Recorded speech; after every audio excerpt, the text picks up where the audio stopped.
Well, I think that'll work. Let's see. Give you guys a nice view of everything there. Let's see if I can see it here. There we are. Oh, there's a delay. Better turn the volume down that. All right. Well, hello, everyone. So I started this live broadcast a few minutes early, just to give people a chance to find it, and I'm not expecting a whole lot of people to show up, but I am a little bit nervous because I think the haters are going to mob this potentially. So the comment section, and I'm the only moderator for the comment section. The comment section could be filled with people who, once again, like always, want to just come after me, tell me, make value propositions about my person. That's not what this is about. Yeah, I don't see anybody in chat. There's 16 of you. Chime in if you're here watching. We've got about 3 minutes. I'm going to start right at 10 o'clock sharp, talking about the things in the background. Hi, Cyrus. All right. It's no fun watching me look at at a screen, so hopefully I won't have to touch that too much there. Anyway, yeah, today we're going to talk about just kind of an overview of all of my machines, the ones that I've held on to. And I think that because I make these videos, my approach to the hobby is maybe a little different than other people. It is kind of a tech overview. I just kind of want to stay current with the tech, with what's like the newest thing that's available. Obviously, the best machine that I have back there is that the E3D machine. So we'll be getting into that. But I also wanted to talk about something that's not a 3D printer, and that's my Shaper Origin down there on the floor as well. I think it's kind of in the same boat as the E3D tool changer. Some audio trouble. Could you guys give me a little more information on that? Can you hear me? Is it just too quiet? What's going on there? Hello from the UK. Well, hello, Cyrus from the Pacific Northwest of America. Can you guys not hear me? Should be able to. I was hearing myself here on this tablet. Hello, hello.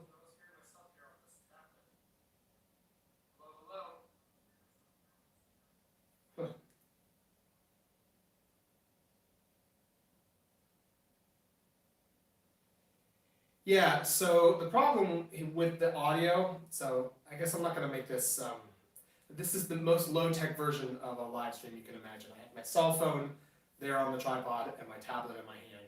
My typical way of doing this, I don't know if you guys can see this, but I have this boom mic, which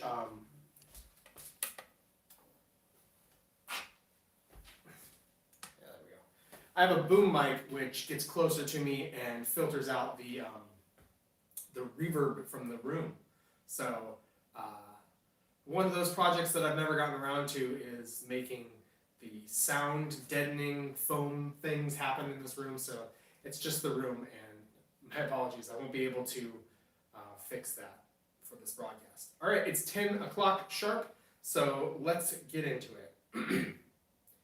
Yeah, I am pretty much coming to you from an open mic, so maybe the live show is going to be all there is. I might not leave this one up, but we'll see. We'll see how it goes. And once again, thank you guys for being here. If the haters start to show up and mob the comment section, I'm probably going to end this early. I'm really not here for the negativity. All right, so I think today I just wanted to talk about an overview of the tech. What are the printers that I've wanted to keep and why? Okay, so I'm just one guy. If you watch my other channel, I spend a lot of time working on a motorhome, and I've got a 3-year-old son and a family, and I'm not spending. I don't have a special project for 3D printing. Like I was looking at a project last night where the guy looks like he's making props, so like Darth Vader helmets and that kind of a thing. So he has a whole print farm where he's printing all of these up, and that's pretty interesting. So there's lots of things that you can do as a hobbyist, or you can kind of take it to the next level and start a print farm if you have a product that you can print that people want to buy. But that's not the avenue that I've gone down. I've just wanted to, for love of the machines, basically, to hang on to the ones that I really like. So the newest one that I really like is this Mingda D2. We saw the intro to that where I said the biggest, like how to start 3D printing for $235. That's a great printer. I'm really happy with how inexpensive some really solid printers are becoming these days. This gigantic thing in stark contrast is my most expensive printer out from China. That was a $1,000 machine. The Anycubic Predator was the most recent version of this, and hopefully they'll come up with yet another iteration and sell it, although there's just not a lot of these that get sold. The print area on this thing is a large circle, but if you take the square of that, it's not very much bigger than the Mingda D2, which is the same size as an Ender 3. So, yeah, you get a little bit more because of the circle, but all of this machine and all that $1,000 for about the same print size. Now, because it's a Delta, it can print extremely quickly, and that's the idea with that machine. So, I was referencing in the video yesterday that I have a super volcano on it, and I was printing with a 1.2 millimeter nozzle through a super volcano at 300 millimeters per second. I wanted to see how fast I can print to fill up the volume of that printer. And it's pretty fast, but spoiler alert on that video, it's all about part cooling. And when you have those thick ropes being extruded, you've got all new problems that I've never really faced before. So yeah, that's a thing. Let's check in and see what everybody's got to say.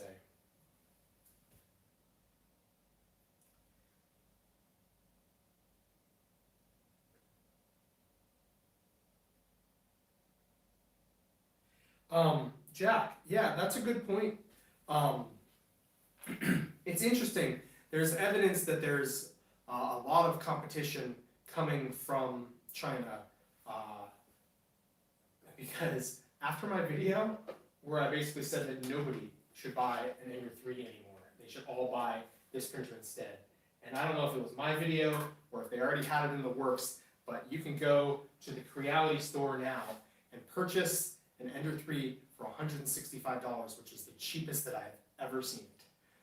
That's getting to be, I think, about the right price. Maybe $150, but that's getting to be about the right price for an Ender 3. So now I'm basically back to the best beginner printer is still the Ender 3.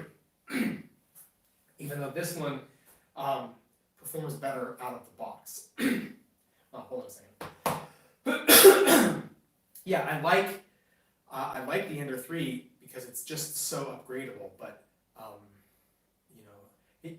I am not representative of what most people want out of a 3D printer. So much as I do criticize Prusa, rightfully so, there is an appeal for that marketing niche where you buy it and it just works, supposedly, right? Here's the thing about that. I was talking to one of my Patreon supporters yesterday, and he told me that he bought an Ender 3 and he used it twice and it sat on his shelf and he's never used it again. Well, hey, I can relate, believe it or not. You see that $3,000 tool changer? I spent $3,500 of my own money on that because I wanted to use it in my consultant business. So I do consultant contracting industrial design work. And I have not had a job come through. I've been focusing on YouTube, so I haven't been out there getting jobs. So I haven't needed it. Not one job have I needed that for.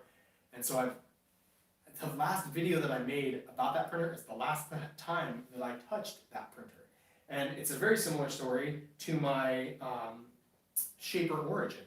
$2,000 I spent on that machine, and it just sits. I've never used it since I made that video. So how many of you guys out there are buying 3D printers and then they just sit? They're just an ornament for your room. Hey, look, I have a 3D printer. It's a cool toy. It's like a toys for adults, right? So if you're going to go that route, you know, you're going to. That's why you want a 3D printer. It's just because it's a novelty and you don't think you really have any like real use for it. You might want to play with it. Yeah. Why would you spend $1,000 on a prusa? Why would you make the mistake like I made to buy a $2,000 hand router when you can get a $200 machine from China, and it will produce your 10 prints that you're ever going to make on it every bit as good as a prusa. So that's it's the you know, if you're buying it to play with it, then having all of the issues solved for you like prusa does doesn't make a lot of sense to me. But all right, once again, let's check these comments.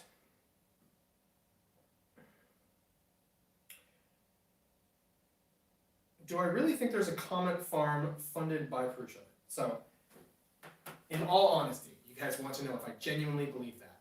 And I do genuinely believe that. But, if you look at my comment section now, I've blocked so many of those comments that I was convinced were comment farms.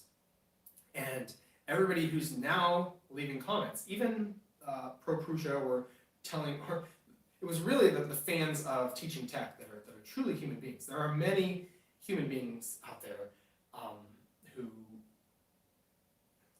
disagree with me, maybe dislike me even, and you guys are free to have that opinion of me. It's the manipulation that I'm not okay with, and the reason it's hard to find now on my channel, but the reason that I do believe, I have no proof, I can't prove this. This is not something that me, as just a normal YouTuber, can find a smoking gun on. I would need to have access like YouTube proper has access to DNS records, that kind of a thing. But the reason that I believe that there's a comment farm is because I got the same 3 comments again and again and again for 2 years. It's like there's the same 3 tactics and they all 3 cheat. They're all the same. And it's like, it seems like the same person writing a slightly tweaked version of the same thing again and again. And so that makes me think that there's a puppet master with a whole lot of accounts. And every time I got one of these comments where I'm like, that's the same, I would click on the user, look at the videos that they uploaded. So usually the account was started in 2008, 2013, so it started quite a few years ago, and then there's like nothing. Then they get like a couple of videos that they upload, like 3, maybe 10 videos, but usually like 3 to 5 videos, and they're all like 30-second snippets of them playing a video game or 30-second snippets of their 3D printer. And then they go a couple of years with nothing else on their channel, and all of a sudden they're leaving negative, hateful comments on my channel and showing an intimacy with my channel, like they've seen all of the videos that I've ever made, and they're really, trying to criticize me. And the biggest tell to me is that they don't have any subscriptions. Or if they do, they only have like 10. So these teaching tech guys who have been criticizing me in the last 2 videos, you look at their subscriptions, hundreds of subscriptions. I have hundreds of subscriptions, right? I watch a lot of YouTube, and when I find a channel that I like, I click subscribe. So it's just so telling to me to not have any subscriptions, and really telling to only have a few subscriptions, like 10. And the reason that 10 is more suspicious than none is because it's possible, and I don't know how YouTube works, but it's possible that that no subscriptions just means that the user has their subscriptions blocked from view. So we just can't see who all they're subscribed to. But yeah, it's always these channels that are completely blank. You can't get a read on the person.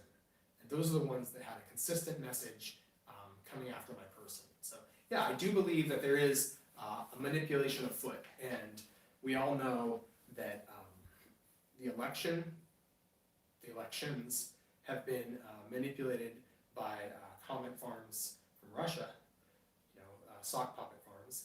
I posted that link that I found on Imgur of the sock puppet farm in the Ukraine that got busted, so we can see the machinery that they're using, and we've seen the video of the guy in China with the like wall of cell phones, and he's going through and clicking on the like for Facebook or something, you know. So yeah, things aren't the same in other countries as they are here in the United States. So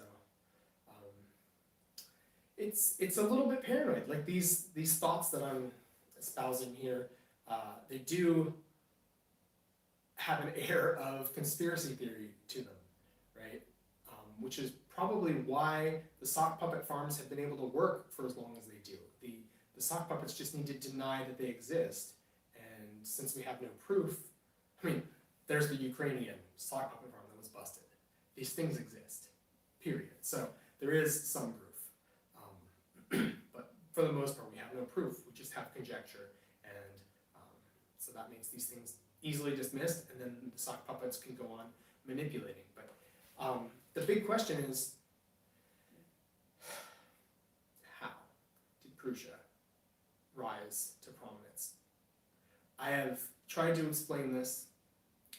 MakerBot was imploding.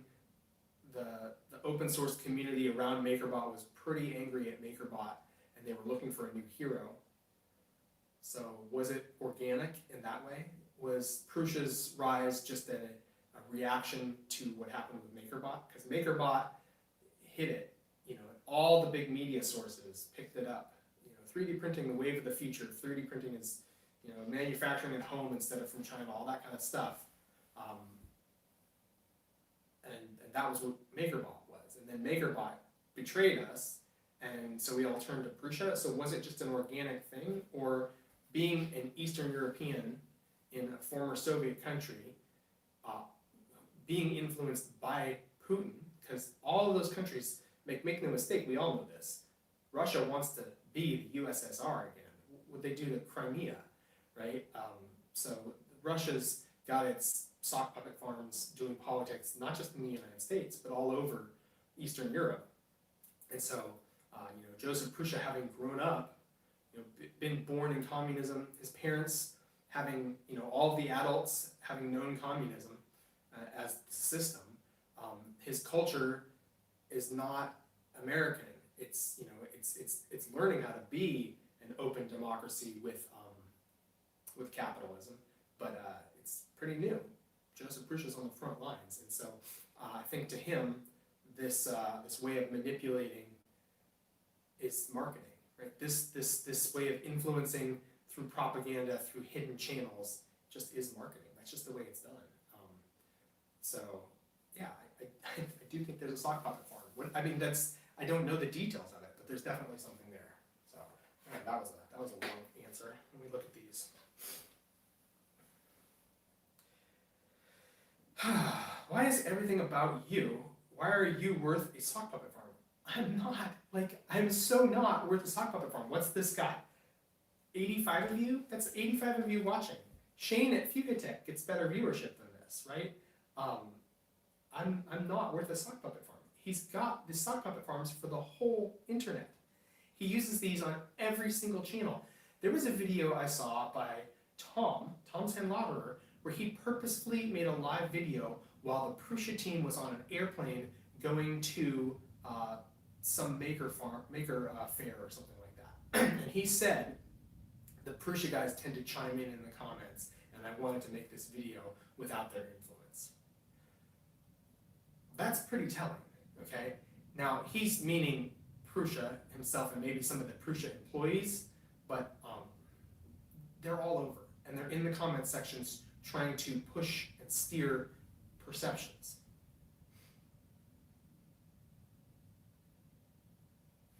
Nikolai, why are you blocked? Show.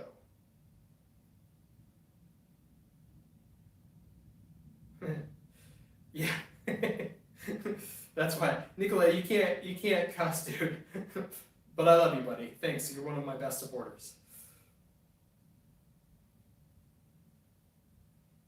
Link us. Wow, it's sorry, this is boring. Let me watch me while I read your comments here. Just give me a second here. My description of the Czech Republic is wildly inaccurate. What I mean, what's inaccurate about that? They're a former USSR, Eastern Bloc country, who's like one generation removed from the trauma that was communism. How many millions of people did Stalin kill? What did Stalin say? I had more people than the Germans have bullets, right? So the Russians have used and abused all the other, satellite countries to it while they were the USSR. The Russia is still trying to take over. Like they took over Crimea. They would love to take over and become the USSR again. Putin has designs on controlling all of Eastern Europe once again, and there's no doubt that he has, he's definitely influencing. He's definitely got sock puppets, Putin does, in all of these countries. So what's inaccurate about that? Like all that's pretty much undeniable. You guys need to watch. Anybody who wants to disagree with this is not coming from me. I did not come up with this theory of sock puppets. You need to I'll link after this broadcast. There's an academic paper that somebody sent me about sock puppets. And of course I've linked previously the Renee DiResta talking about how she spent years of her life sleuthing and tracking down the main sock puppet farm in Russia that was after the United States government's elections. So it was influencing in that sphere. These things exist. This is the new face of power. This is the new marketing for the internet, is this manipulation. You can't believe anything or trust anybody. And that includes me, you guys. Like, I'm standing here and I'm projecting a persona. And yeah, I'm telling you the truth about who I am. I don't want to reveal too much about myself because I don't want to become a target. But don't believe anything. Be skeptical of everybody on the internet. I'm here to feed some sort of need to talk, and I'm here to make money, and everybody that's doing anything similar to what I'm doing has a similar motivation. Don't trust any of it. Like, I know it sounds, what's that? What was that TV show with Mulder and Scully? The X-Files. It sounds like the X-Files, but it's true, you guys. It's all manipulated.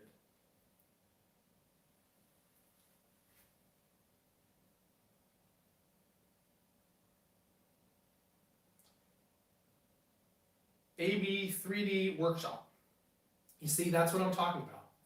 That's the unfair kind of a comment. I've acknowledged that I have no proof. It's circumstantial. I've looked at the comments. I've spent hours trying to track down who's a real person and who's not. And I'm fairly acknowledging that this is my strong suspicion that this is the way things work. I could be wrong. That's fair. Now, to say I'm losing my mind, that's an attack on me, and it's an attempt to make everybody else who's watching stop watching because they discount my faculties, right? It's just really not fair. That's called an ad hominem attack. Instead of going after the argument, you're going after the person. And it's a total cheat.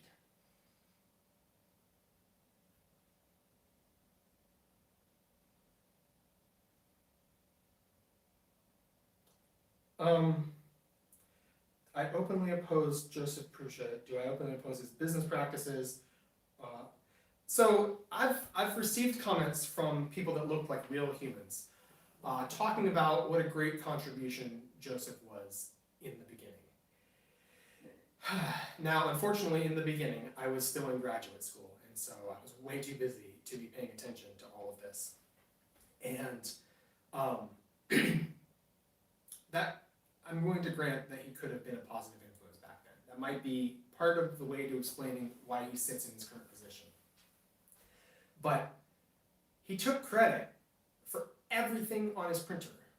Now, when I say that, he didn't personally stand up here and say, look what I did. He did it through his sock puppets. Okay, so best case scenario. Let me just play this out like he is the nicest guy that everybody wants to think of him. He met a bunch of people at maker fairs, and he told those people, yeah, I made all this. And those people became super fans, and they went on the internet saying, he made all of this. Somehow, the internet wanted to attribute all of these great innovations on his printer to Joseph Prusa himself. And he did nothing to acknowledge that he got all these innovations from other people. He did nothing to say, hey, cool down, guys. I'm just a businessman who's here selling you printers, and I put all these things together, and it's the best printer on the internet at the moment. You really should buy it, but I didn't come up with these ideas. I need to give thanks to blah, blah, blah, blah, blah, blah, so-and-so, all this. He never did any of that, right? So starting with his frame design, the Mendel printer was invented by Ed Sells. Dr. Ed Sells now, he was a graduate student when he invented that. And Prusa called it the Prusa Mendel, okay? Prusa wears a shirt that says, everyone's a maker. That means all of you guys, and me included. We're all makers. In other words, we're a dime a dozen. There's nothing special about it. Everyone is like this. Only I am a 3D printer. Above all of you guys, I am special. I am better than you. That broadcasts his ego. I met him once for about 2 minutes, right? And I still didn't get a read on his ego from that conversation. It's the shirt that tells me about his ego. So he called it the Prusa Mendel. He took Ed Sells' work and just put his name on top of it. And the little tweaks here and there that he did were easy. Like, come on, I do this all day, every day when where's my Ender 3? Like all the little tweaks that I do to my Ender 3, that's what he started to do to the Mendel. And then he called it the Prusa Mendel. You don't see me calling that the design prototype test E3 or Ender 3, right? Like it shouldn't be an ego thing. So he started to sell these kits. Then the Prusa Mark II came around, which was where he flattened it. But he also didn't get that idea to take the triangulated uprights and sort of flatten them. Like none of the ideas, the major ideas, were his. He just sort of smoothed them out and polished up the printer. So that's an ego-driven activity. And am I opposed to him? Okay, he wanted to be a DJ. Like he's openly said this, right? So I've known a few DJs. I also know actual musicians. And the way that DJs make music is by sampling, right? They go find a song which has actual instruments or is composed by a composer, like even a digital composer. You know, you can. It's really hard.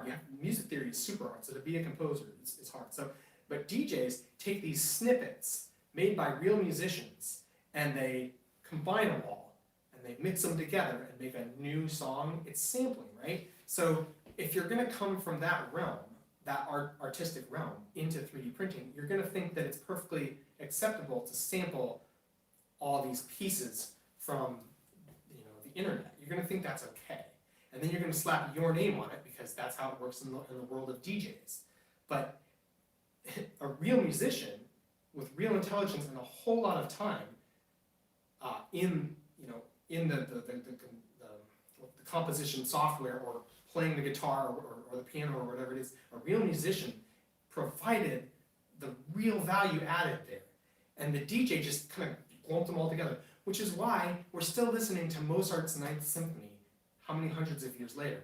But like Sandstorm by Darude is about the only techno song that's had any longevity that I can think of. Like these sampled songs, they come and they go because they're just an amalgamation of the value already created by other people. So we have to look to these mechanisms that have existed before 3D printing to get a perspective on it. And no,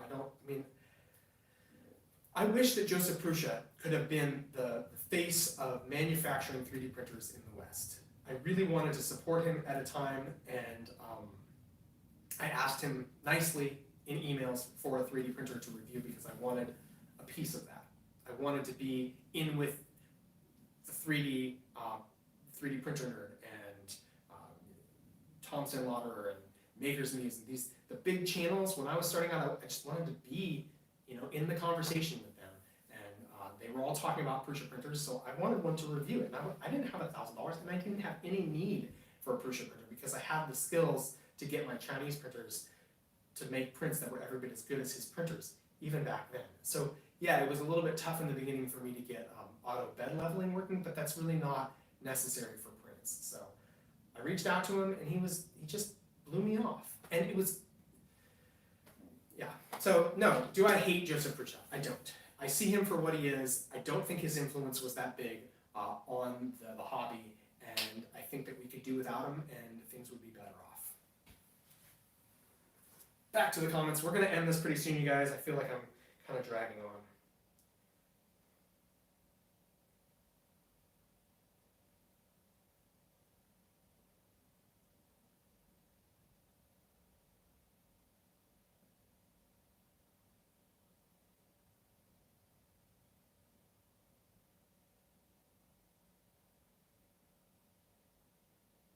Yeah, that's an interesting comment about the cells method was complex and fiddly to put together.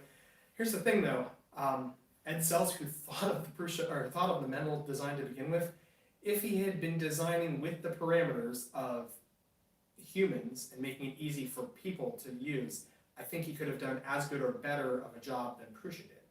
But you have to realize that when Adrian Boyer and Ed Sells were starting the RepRap movement with the Mendel printer, their academic goal was to make a machine that reproduces itself. That's where RepRap, reproducing, I don't know what the rap is, but it's a self-reproducing machine. So it was less about people and the hobby. They didn't know that this was where the things were going to go. They were just trying to academically make a machine that makes machines. And you know, of course, they wanted to get into the robotics of it, where maybe they would have a robot that would self-assemble the machine too. So anybody who's seen Stargate, it's like the replicators, maybe that's what they were after.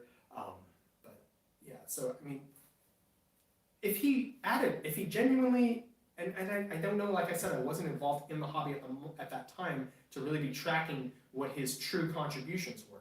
But it seems like he's overreached and taken credit for a lot of things that he didn't do. And so therefore, if he had a real influence, I'm skeptical because of all the things that he didn't do, that he tries, you know, through, or that he allows his community to tell us that he did do, right? And until I took on all this heat, and it was bound to happen before me, I'm not taking credit for this, but until I took on all this heat and all this hatred to bring this point up, nobody was talking about how Prusa didn't come up with any of these. They were even trying to give him credit for the Trinamic drivers on his printer. Like, Trinamic is another company. How can you ascribe Trinamic technology to Prusa? Like, that has nothing. He just went, oh, that's a good thing, I'll buy that from you. Like, that's not Prusa, that's Trinamic. It's such an easy thing to, anyway. I'm breaking it down. I've run out of things to say. My narrative is faltering now. So I think it's time we end this. And let's see if I can come up with one more good one. And anyway, 107 of you watch this live. Please be kind to me in the comments. I've never done this before. I don't know. Anybody else want to try to save this live stream and give me something to talk about? Or nice sweater, dude. Thanks. I don't know if you mean that sincerely or not, but I like sweater vests. I think they should come back into style. Look at that. Kind of messed up on the shoulders.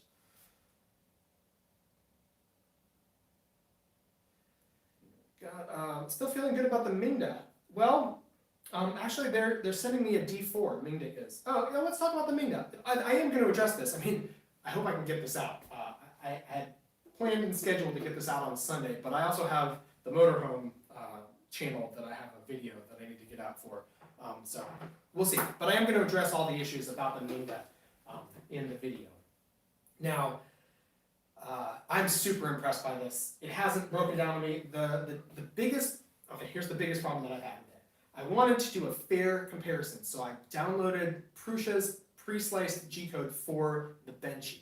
And I tried to run that here on the Minda. But there's something weird, you know, because it's proprietary. The Prusa slicer and then the Prusa. They've got the Bondtech geared extruder running on the Prusa, and so there's a 3-to-1 there. So when I tried to run that G-code on this printer, I was getting 1/3 the amount of extrusion that I was supposed to get from their G-code. And that would be an easy problem to solve on my Ender 3 with the Duet board. All I have to do is increase extrusion up to 300%. And so I do plan to to print the Prusa sliced Benchy on my Ender 3 there to prove that these are, like, you know, it can make Prusa. That's Prusa's G-code. Look at it, makes it as good as the Prusa makes it.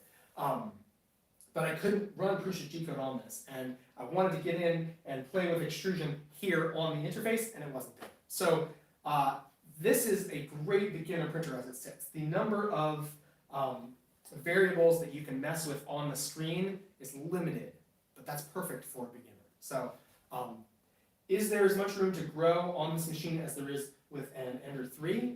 Probably not. I still think the Ender 3, it's a tinkerer's dream. It's such a basic kit of parts that you pay such a minimal amount of money for it, and so it gives you the option to upgrade it however you see fit.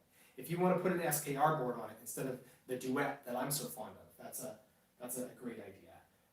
You know, it's an awesome project, and it's for love of the machine. It's less so about making a print farm, right, and having a solution handed to you, which is a market that Prusa's tried to get into as well, with the $750 kit, right? So he sells a $1,000, here's your solution, and then he sells a $750 kit, which is even more time consuming than building up the Ender 3 in the beginning. So we'll see. We'll see when I do try to jump into this, put the Duet board on it. I'm currently designing a new split part cooling. That's my deal, right? Split part cooling duct for that. But when I dive into it, we'll see if it's as easily upgraded as the Ender 3. Now, one thing that I do love about it is the dual steppers. But an interesting thing, and I thought it was a hack that I wouldn't like, you guys can't see it back in the background there, the artillery sidewinder has a belt between the two lead screws. So it has dual lead screws, but that belt lifts both sides. And wow, that works so good, you guys. Those two sides are always locked together. So that having to level each side first before you start your print is gone. They're always locked. So that might be a better solution. In all honesty, my initial gut reaction was, I don't like this, and after using it, I'm like, this is quite capable. So when I do my Duet with the BL Touch on this, I'm going to be able to use that really fancy feature of Duet, which is side-to-side leveling. So it'll basically, I'm going to try to make it so that the BL Touch can go off the side of the bed, and I'll put a little plate on the sides there, and the BL Touch will go to this side, and then it will level that one, and then it will go to the plate, which is static, it doesn't move, and it'll touch this plate, and it'll level that beam perfectly before going and doing the mesh bed leveling. So that's a fun feature to play with, but it's complicated, right? Keep it simple, stupid, it is not. So it adds more complication. So probably the best solution is the belt across the top, just for simple engineering, and it works. So yeah. All right, I am going to end this now. Hey, $9.99. Thank you. Wow, that's amazing. I have no idea what to do with that. You gave me $9.99. I didn't know that I had that set up where you guys could donate to me. Thank you. Wow. Oh, you got me goosebumps. Oh, okay. I guess, yeah, I would love to have this conversation. Fine, we'll keep it live. God, I've been talking for 34 minutes. I can go on and on, you guys, as long as it doesn't falter and start to really lag here. You want to hear engineering versus marketing sales. Yeah, I'm not trying to make this about me. This is 3D printers, but I need to tell you guys about my experience with running a startup. I invented a buckle. I sewed a bag pattern. I invented the whole bag pattern with help. I mean, yeah, I definitely had help with the style of the bags and all that. But I did a whole lot of work with the engineering of a bag. I completely prototyped my product in my garage back when I lived in San Luis Obispo, down in California.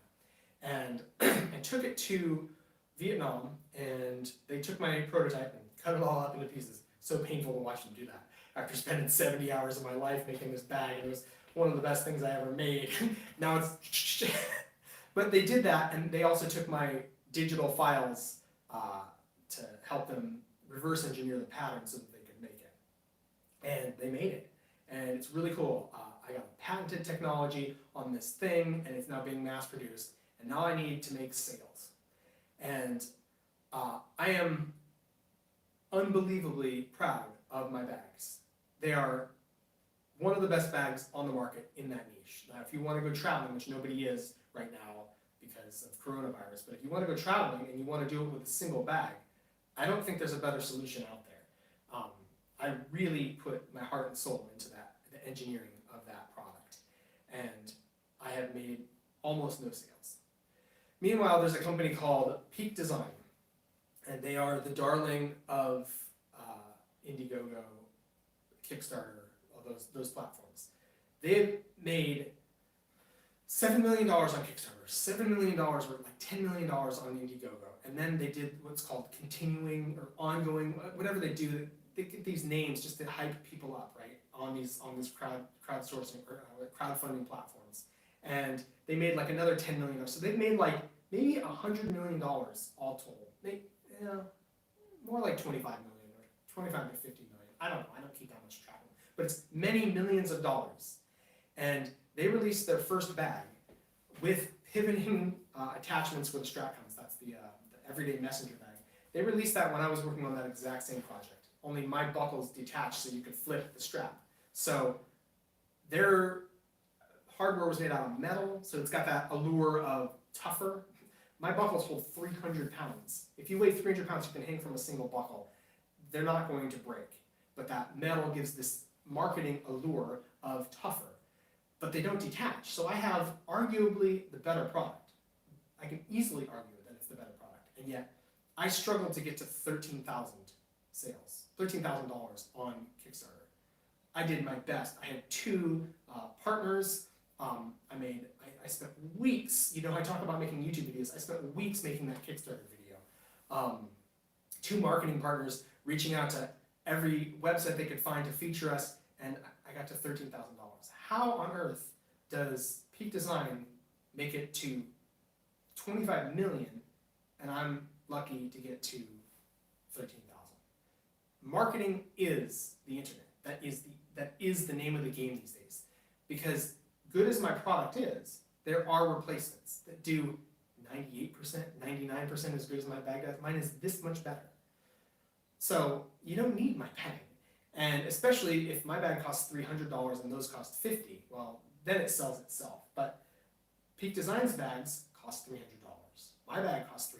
So why on earth are they so much more successful? It's because they had a marketing expert who knew Facebook, who knew Instagram, and they were friends with many influencers. All the influencers were hyping this up. They knew the game.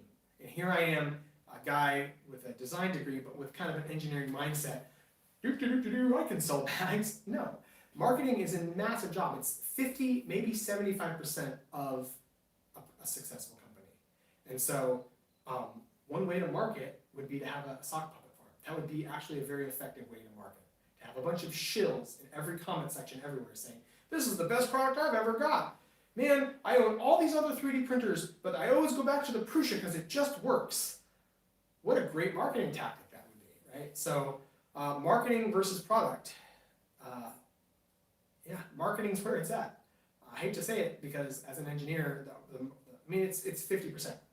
No matter how good of a marketer you are, if you're selling snake oil, eventually people are going to figure it out and be pretty angry.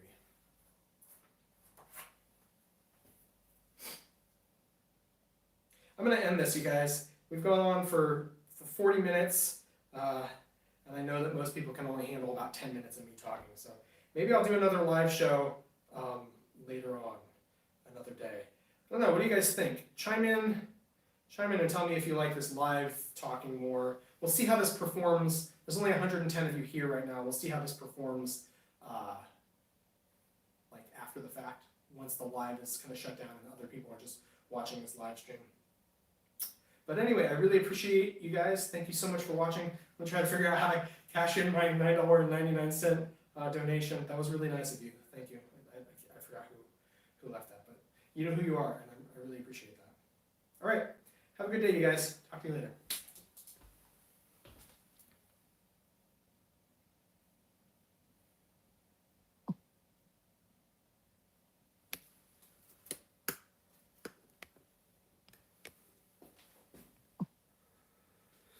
How do I end this? I think I can just go there.